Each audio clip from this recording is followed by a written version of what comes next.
Hey guys, back to doing some content. I know it's been a while. Things have been crazy. Been a little sick. Had some personal life stuff going on, but I'm back at it. And well, I saw this video. 8 gym machines that you need to stop using, and I just had to do a reaction video on this. Hey, baby boy. Thor came in. Certain exercises can potentially do more harm than good, and unfortunately, many of these exercises are very common. Most people assume that any machine that's put into a gym is safe and effective to use, but that's not at all the case. Having many different machines in a gym may be helpful for selling gym memberships, but basic dumbbells and barbells are typically far more effective than the vast majority of the complex machines that you see at your gym. So Now, this, before we even get any further, absolutely, as far as free weights versus machines, you're not going to beat free weights for building more muscle. You got the stability factor, although you stability factor doesn't necessarily need to be maxed out all the time. Uh, but the reality of it is, free weights and compound moves are going to build more size, more strength, more quickly than any machine will. Any isolation move will. And of course, a lot of machines do tend to isolate, but they also remove the need for stabilization, which gives you the ability to uh, really work certain muscles a little bit more. So let's get back into this. So today I want to zoom in and focus on 8 machines that you're better off replacing or at least changing how you use them. Starting first with the very popular Smith machine. Now, the Smith machine can actually be effective if you perform certain exercises that can only be done on the Smith machine. However, most people use the Smith machine as an alternative to exercises like squats, deadlifts, and bench press, which were all intended to be done with a regular barbell.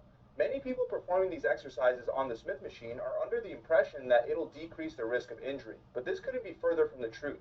The issue is that the Smith machine is locked into a set range of motion and has a set barbell path. This means when you're bench pressing, for example, the barbell is forced to go up and down in a fixed, straight line. This is bad for your shoulders and it increases the chances that you flare your elbows out as you lower the barbell down. In a regular bench press, your path would almost be an arc-like motion from lockout down to your chest. Looking at squats, we see a similar issue. Since the bar is locked into a set range of motion, squatting on a Smith machine isn't biomechanically natural. This is why most people end up squatting by leaning back against the bar. Now, I'm going to say this. Does the Smith machine follow the natural curve of human motion? No, it does not. There are some Smith machines, though, that do um, both vertical and horizontal movement so that it will then incorporate more of that. But does it mean that you can't get hurt on doing these lifts with natural weights? Well, no, you can get hurt too doing a regular squat, um, regular bench press. That's that's not out of the ordinary. A lot of people get injured doing these. The use of a Smith machine may minimize some of that, but you can still get injured on the machines too. I believe it just wouldn't be quite as easy to a certain extent. But then again, there's a video of a lady that tried to do a 400-pound squat on a Smith machine and she broke her neck and died right there in the gym. So, anyway, Not only does this take away huge benefits for your core, glutes, and hamstrings, but if you were to lean back like that using a regular barbell, you would fall straight back. On top of the bad positions that your joints are going to be in, you're not going to be working your stabilizer muscles since the bar is locked and already stabilized for you. In fact, stabilizer muscle activation is about 43% lower on a Smith machine compared to regular barbell squats. This can create late. as far as that, I don't know if that's 100% true, but I can assure you too, though, that one of the things when you get that more upright position by following the path of that bar on the Smith machine, in many ways, it's not exact, but in many ways, it's similar to doing a front squat or a squat on with a safety squat bar. It gets you more of an upright position, which actually takes a lot of the pressure off of the joints and puts a lot more strain on the muscles where it should be. Lazy lifting technique and will only provide a small fraction of the results that you can get from doing these exercises with regular barbells and dumbbells, especially in regard to functional strength. Another machine that you want to stay away from. Functional strength is a very funny little phrase. Functional strength. Basically, are you capable of doing something in the real world? Well, this is the whole idea behind being fit to begin with. Athletes don't get fit just to laze around. No, their real world endeavors are out on the field. The more fit you are, the more capable you are. Oh my God, it's kind of, and so, yeah. Now, is it possible that some people can sit there and bench press and squat and never translate that into being able to move a washing machine or something? Well, yeah, I guess it might be, but come on, really? It's just a different weight. Move it. Away from is the hip abduction and adduction machine. These machines are typically used to train the glutes and the inner thighs, but there are far better alternatives that are far more effective, like squats and lunges. Both of these machines require heavy loads to be challenging. One immediate issue is that naturally your body would never lift heavy loads this way in real life. The only time these muscles would be engaged at a higher level would be when you're doing single leg activities like walking lunges, and they would mostly just be used for stabilization, not. Okay, outside of walking upstairs, lunges and especially deep lunges like this, only if you're doing like 2 to 3 steps at a time, there's no real world function that absolutely simulates something like this, or you're simulating a real world function with deep lunges. Now, as far as an adductor abductor machine, yeah, I'd really rather see you doing squats and other exercises. Um, Lunges, in my opinion, they're boring. Yeah, they work, but in my opinion, in some ways, uh, just squat more. Just squat more. Force output. Instead, as you get stronger at the hip abduction machine, you're going to target a muscle known as the TFL, or the tensor fasciae latae. This muscle can easily get overworked and tight, which will pull on another muscle known as the IT band, and that quite often leads to knee pain. The heavy weight loads used on both the adductor and the abductor machines can also easily lead to a lower back injury. I've personally seen this time and time again, and advising clients to stop using these machines usually helped improve their lower back pain. The last thing that I'll say is that these machines do not and will not help you reduce fat from your inner and outer thighs. For most of you, this may be common sense, but many people using these machines. Okay, number one, this guy's an absolute idiot, and he's talking completely out of his ass now. Because anybody that is worth their weight in salt knows that for a fact, just moving weights does not remove fat from any area ever. So to think that people, yeah, there might be some idiots out there still that are buying into the old school thought that you can target fat. You can't target fat. You lose all the fat in an even amount across the whole body. You cannot specifically target it from your arms or your abs or your ass or any other place on the body. Anyway, let's go. Are under the impression that they will slim their thighs by simply opening and closing their legs with added resistance. Next is the leg press machine. Luckily, you don't have to get rid of the leg press entirely, but I do recommend you change up the way that you're using it, especially if you have issues with your lower back.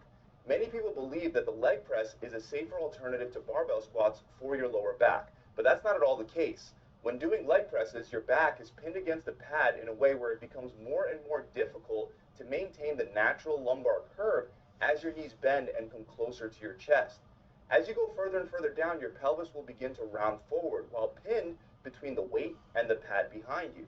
You don't have to take my word for it. Dr. Stuart McGill is a well-renowned professor and researcher that has been studying the mechanisms that cause back pain and how to rehabilitate back pain people for over 30 years.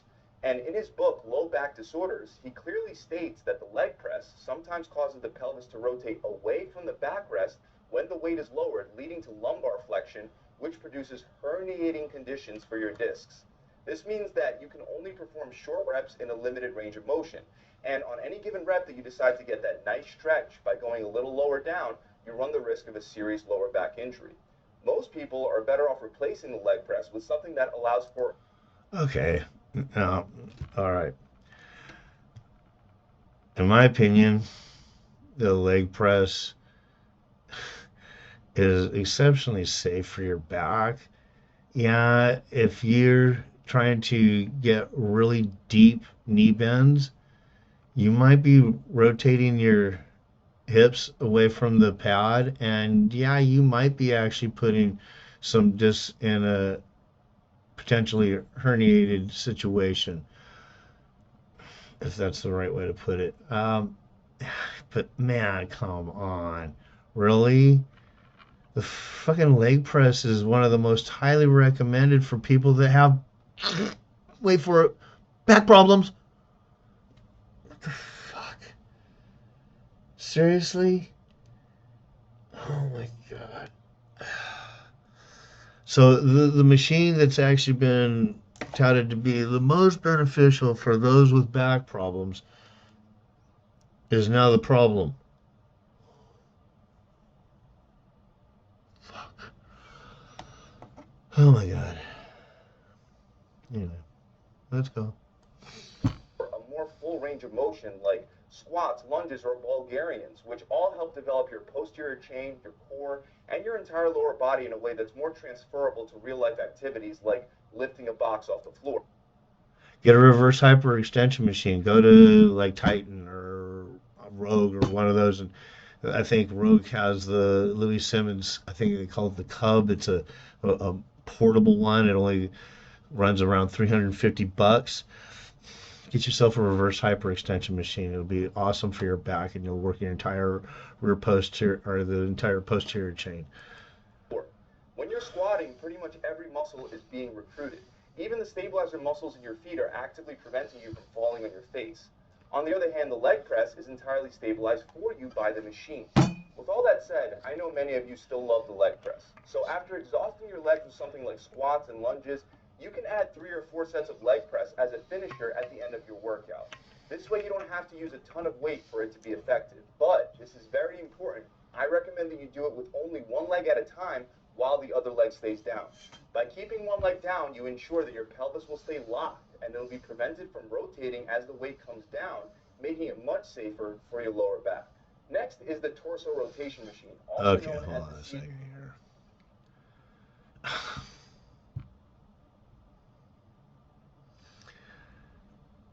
I don't know how many of you have actually done leg presses and tried to do single leg presses, but you can feel your body torquing and twisting some, just trying to stabilize your body in relation to that pressure that you're putting on that sled.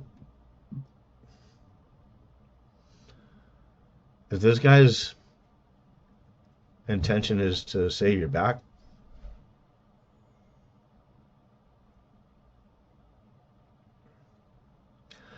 as I said earlier, compound moves, compound moves, compound moves, compound moves, multiple joints, multiple muscles is always going to be your best, most effective way of building size and strength. It's just how it is. There is no other better way. So isolating something, the only time that it's good to isolate is if you've got a body part, a muscle that is lagging in either size or strength, then yeah, you should probably do some isolation moves to bring it back to, or bring it up to snuff, get it back into size, symmetry, what have you. It's like with lunges. You know, lunges are okay, but just squat more. Just squat more. Anyway, let's see what he has to say about the torso rotation machine. Twist machine. If you want to avoid an injury directly to your spine, I would stay away from this one. It's usually set up where you put your knees in between two pads and you rotate your lower body from side to side. There are a number of issues with this machine. For one, if you accidentally turn too far in any rep, you can cause serious injury to your spine and your discs. So if you are planning on using this machine anyway, you should at the very least limit your range of motion and use lighter weight. The other issue is that even if you do the exercise very carefully, the lumbar spine is not designed to handle this type of twisting movement. Higher segments of the spine, like the thoracic spine, are more so designed for twisting. The seated twist machine keeps your upper body locked while requiring you to twist your lower body, putting more pressure on the lower spine, which isn't designed for this kind of twisting. In regard to athletic performance, the core is mostly supposed to decelerate rotational force rather than accelerate it. Now, on top of all of this, Okay, as far as this one is concerned, to a great extent, I actually have to agree. Uh, Twisting is almost inevitably one of the biggest things that tends to do damage when somebody's received an injury. A lot of times it's because there's been some torsional flex, some twist in the body. Uh, Quite frankly, you probably don't really need a lot of that though if you're squatting and deadlifting, because squatting and deadlifting are going to strengthen the core. If you're doing a lot of overhead press, standing overhead press will strengthen the core and strengthen it quite considerably. If you need something more, do undulating weights. Undulating by putting some band or hanging the weights by bands off the bar. That's going to increase your torsional stability greatly. Unfucking believably huge amounts of strength can be torso strength can be achieved by that. So yeah, doing twisting, not a real fan of it. I think that some of it can be good, but if it was me, I would do lightweight high reps. And mainly because of a simple thing that if you're living a normal daily life all day long, you're up, down, turning around, doing this, doing that. So lightweight high reps would fit with that with your daily thing. So anyway, let's get back to it. this high injury risk, it simply doesn't make sense to use this exercise because it's not that effective for your core, and you can easily find better alternatives in the core video that I'll link up below. Another exercise machine that many people use incorrectly is the lat pull down. Specifically, I'm talking about behind the head lat pull downs. Now, see, this is one of the little fallacies to his little deal here. Instead of 8 gym machines you need to stop using, just like with the leg press. He's talking about people that are essentially using it improperly. Of course, then he recommended using it improperly, but that's a whole other story. Let's just go on about that. But yeah, this is really people improperly doing exercises, really more than the machine themselves. And so let's go. Going behind the head for both presses and pull downs is something that was made popular a long time ago. Many Yes, absolutely. It has been, it was made popular way back in the Arnold days, but it has also been figured out and scientifically proven that doing both presses and pull downs behind the neck, behind the head, are contraindicated to the shoulder joint, causes lots of rotator cuff tears. Tons of them. Tons and tons and tons. bodybuilders around the time that Arnold was bodybuilding would go behind the neck to get some kind of additional benefits. However, since then, we've learned that there are no additional muscle building benefits by going behind the neck. In fact, usually when you press or pull behind the head, you'll have to lighten the weight load because your back and your shoulders are weaker in that position. By going in front of your head, you should be able to lift significantly more weight, which should provide a more effective muscle building stimulus. Aside from all that, you are much more likely to damage your rotator cuff while pulling or pressing behind the head. So really, the risk to reward ratio makes no sense. Simply stay in front of your head when doing lat pull downs and military presses for better results with lower injury risk. Next is the seated crunch machine, which definitely will target your abs. However, there are much better ab exercises available, like stability ball crunches, decline sit ups, and weighted leg raises with pulse ups, for example. And again, if you're doing squats, you don't need this shit. You really don't need to work your core. I know some people are absolutely adamant, oh, yes, you do, yes, you do. I can assure you, you do some fucking undulating squats, some undulating weight squats, I guarantee you your core is going to get worked and in a way that you've never tried before. Just squatting in itself. Fuck, I remember Ronnie Coleman saying right before he retired that the reason why he stopped squatting is because he didn't want his midsection getting any thicker. So fuck. You begin this exercise with your core and torso already in a flexed position with your legs locked behind pads. This is a position that most Americans already spend much of their day in, since most of us spend a lot of time seated and in a torso flexed position. The machine actually prevents you from being able to come back far enough to travel through a full range of motion on each crunch. It's far more effective to go through a full range of motion, especially the negative portion of each contraction. You're also going to do zero for your deep tip. Facts, just as you saw right there, where the guy right here is doing the decline sit-ups with what looks like a medicine ball. I've actually laid the plate on the chest. I was actually would do that kind of ab work, and I since found out that you don't need to do that. You just don't need it. Portion of each contraction. You're also going to do zero for your deep tissue core stabilizer muscles. If you continue to increase the weight load that you lift on this machine without strengthening those stabilizer muscles with other exercises first, you will highly increase your risk of injury to your spine. Another set of machines that I would not use are the Selectorizer chest press and shoulder press machines. These are not the same as the newer hammer strength equipment, and they're not the same as the newer free motion chest and shoulder press machines. I'm talking about those old Cybex selectorizer type of machines. Unlike hammer strength, you can only press both sides up at the same time. There is no unilateral option to train each side separately the way there is with hammer strength. Also, the path of these old machines is very different and very bad for your joints. If you were to do a chest press or a shoulder press with free weights, you would notice that your presses don't go straight up and down. Instead, they follow a more arc-like path on the way up.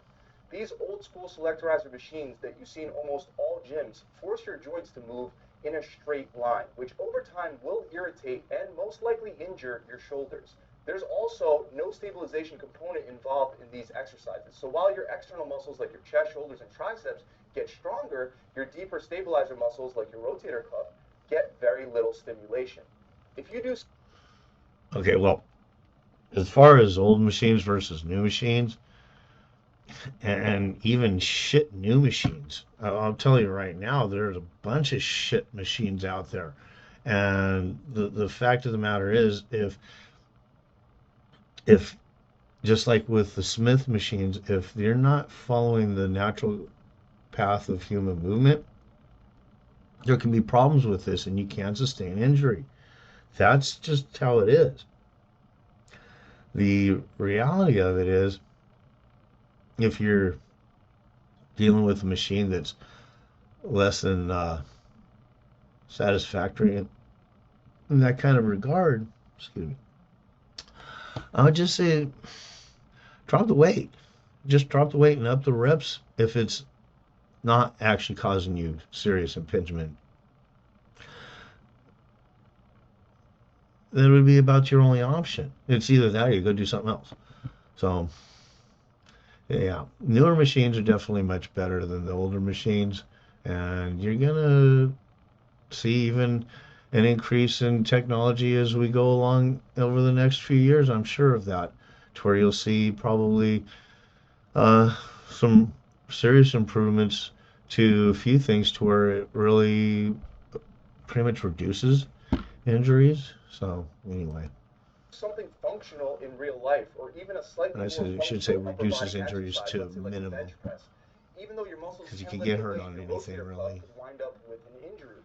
The point is there are far better chest and shoulder press options like dumbbell presses, barbell presses, and even hammer strength equipment is a better option. Finally, last but not least, is the butt blaster machine. Now, this machine is mostly used by women, but I've seen many men use it as well. Unfortunately, it's not that great at targeting your glutes effectively. Most people already have inactive glutes from sitting in a chair all day. When people use this machine, especially beginners, they're much more likely to target their already tight and overworked hamstrings rather than their glutes. I've also noticed that many people use this machine thinking it's safer than doing regular squats. But you'll get far better results for your glutes by focusing on perfecting your form and then upping your weight with exercises like barbell squats and dumbbell lunges. So those are the 8 machines that I recommend you're at least being careful with. I did, of course, want to mention other exercises that Yeah, you're ICE is just being not really careful doing, like with. upright rows. But upright rows are usually done with a barbell rather than a machine, so I left it out. I There absolutely are other agree with machines that. that aren't worth your time, but these 8 are the ones that I felt are most important Upright for you. rows are not good for Keep in you. mind, some of Fucks your these shoulders up. exercises may work for you without an issue. Everyone's limb lengths and physical attributes are at least slightly different. If an exercise doesn't bother you, Now, this is feel free to obviously continue true doing it. too. But that still doesn't change the fact that I believe there are better, more effective, and safer alternatives to all the exercises I discussed in this video. As far as gym gear, I don't recommend that you use lifting gloves at all, unless you specifically want to keep your hands smooth. I do recommend that you get used to doing barbell squats without the barbell pad. I also recommend that you don't overuse the weightlifting belt and the straps on most of your sets because your grip and core strength will suffer and it'll be prevented from getting stronger along with your other muscles. I really hope you guys enjoyed this video. If you did, make sure you subscribe to the channel. Also, if you really feel like you're stuck. Okay, well, as far as those last couple of things, yeah, no gloves. Fuck the gloves. You're a pussy if you're wearing gloves. Come on. Fucking grip that bar with your fucking hands. Touch steel to flesh. If you need something, put a little chalk. Old school chalk. Chalk works great. And the liquid chalk, don't get it. Just get some basic gym chalk. Most gyms are okay with it. As far as the belts,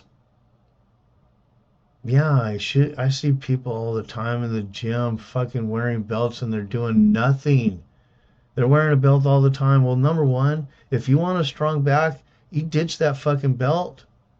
You ditch that shit until you're absolutely stressing the back. When when I'm on a normal basis being able to deadlift say 415 or 405 rather on a regular basis easy, I usually won't touch the belt until I get to that 400 point. I want my back strong, real strong. And as far as straps, yeah, fuck, I see people using straps so much all the time when not necessary. You know, you're leaving out your entire forearm and grip. You only use those things until it's absolutely necessary. I see people using the wrist wraps wrong too, and wearing them when they're not even fucking lifting anything. And they say, "Oh, it keeps my wrist warm." Well, then get wrist warmers. Don't use wrist wraps. Whatever. But anyway, so yeah, this guy's got some definitely, in my opinion, some giving some bad advice and a little misleading. A little bit of clickbait here. 8 gym machines you need to stop using when in reality it's, oh, well, these are just ones that people are doing wrong. And, well, the reality of it is this. It doesn't matter whether it's a machine or a free weight. If you're doing it wrong, you can get injured. It's just fucking how it is. And to think that you can't get injured because you're on a machine is fucking ridiculous. To think that the difference between being doing a free weight squat and a Smith machine squat, like I said earlier, there's a video out there of a lady. She was, I believe it was in Mexico, and she was trying a 400-pound squat. She allegedly had some guy spotting her. He was on the side, just stood there and watched as her neck got snapped on a Smith machine. So, anyway, love you guys. I'll be back again with some more content real soon.